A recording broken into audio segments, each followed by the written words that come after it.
Power of compounding ಯಾವ ರೀತಿ work ಆಗುತ್ತೆ?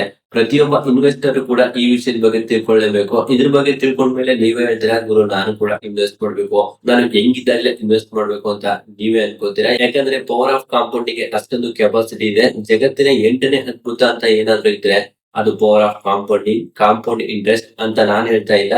ಸ್ವತಃ ಆಲ್ಬರ್ಟ್ ಐನ್ಸ್ಟೀನ್ ಅವರು ಹೇಳಿದ್ದಾರೆ, ಕಾಂಪೌಂಡ್ ಇಂಟ್ರೆಸ್ಟ್ ಗಿಂತ ದೊಡ್ಡದು ಯಾವ್ದು ಇಲ್ಲ, ಇದು ಜಗತ್ತಿನ 8ನೇ ಅದ್ಭುತ, 8th wonder of the world ಏನಾದ್ರು ಇದ್ರೆ ಅದು ಕಾಂಪೌಂಡ್ ಇಂಟ್ರೆಸ್ಟ್ ಅಂತ ಹೇಳ್ತಾರೆ. ಓಕೆ, ಈ ಕಾಂಪೌಂಡ್ ಇಂಟ್ರೆಸ್ಟ್ ಅಂದ್ರೆ ತುಂಬಾ ಸಿಂಪಲ್ ಆಗಿ ಹೇಳೋದಂದ್ರೆ ನಿಮ್ಮ ಒಂದು ಅಸಲು ಮೊತ್ತಕ್ಕೆ ಇಂಟ್ರೆಸ್ಟ್ ಬರೋದು. ನಿಮ್ಮ ದುಡ್ಡಿಗೆ ಬಡ್ಡಿ ಏನ್ ಬರುತ್ತೆ ಇದನ್ನ ಕಾಂಪೌಂಡ್ ಇಂಟ್ರೆಸ್ಟ್ ಅಂತ ಕರಿಬಹುದು. ನಾನ್ ನಿಮ್ಗೆ ಒಂದಷ್ಟು ಅಮೌಂಟ್ ಅನ್ನ ಕೊಡ್ತೀನಿ, 1 ವರ್ಷಕ್ಕೆ ಆಗುವಷ್ಟು ಅಮೌಂಟ್ ಅನ್ನ ಕೊಡ್ತೀನಿ. ಯೋಚನೆ ಮಾಡಿ, ನಾನು ನಿಮ್ಗೆ 10,000 ರೂಪಾಯಿನ ಒಂದೇ ಸಲ ಕೊಡ್ತಾ ಇದ್ದೀನಿ. ಇನ್ನೊಂದು ಟೈಪ್ ಯಾವ ರೀತಿ ಕೊಡ್ತಿದ್ದೀನಿ ಇದು ಬೇಡ ಅಂತಂದ್ರೆ 10 ರೂಪಾಯಿನ ಡಬಲ್ ಮಾಡಿ ನಾನು 1 ವರ್ಷದವರೆಗೆ 12 ತಿಂಗಳವರೆಗೆ ಮಾತ್ರ ಕೊಡ್ತೀನಿ. ಸೊ ನೀವು ಯಾವ್ದನ್ನ ಚೂಸ್ ಮಾಡ್ತೀರಾ? ನೀವು ಚೂಸ್ ಮಾಡೋದು 10,000 ಒಂದೇ ಸಲ ಕೊಡೋರು.